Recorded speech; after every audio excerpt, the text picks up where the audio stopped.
Il veut prendre les employeurs au mot, puisqu'il répète à l'envi que la priorité numéro 1 doit être la formation.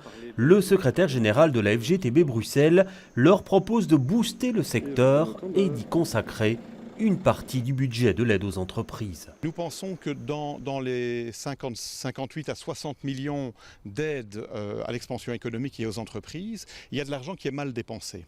Il est mal dépensé, pourquoi? Mais essentiellement parce que, par exemple, dans les aides à l'investissement, il y a un certain nombre d'effets d'aubaine. Ce sont des investissements que les entreprises auraient fait de toute façon et les aides viennent seulement améliorer le ratio pour les actionnaires en termes de dividendes. Les aides logistiques, financières, fiscales et à l'investissement sont ciblées. Elles représentent plus de 25 millions d'euros et selon la FGTB, on pourrait en ponctionner 15 pour doper les formations.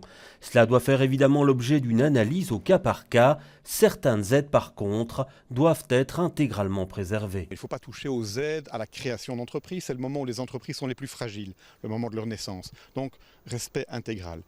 Il ne faut pas toucher aux opérateurs publics qui interviennent dans le champ économique. La SDRB, l'Agence bruxelloise pour l'entreprise. Il ne faut pas toucher aux écoles non plus, qui reçoivent aussi un certain nombre d'aides. Donc il y a vraiment toute une série de précautions à prendre. On ne veut pas entrer dans ce dossier comme un éléphant dans un magasin de porcelaine. Cette proposition doit faire l'objet d'une concertation avec les représentants des employeurs.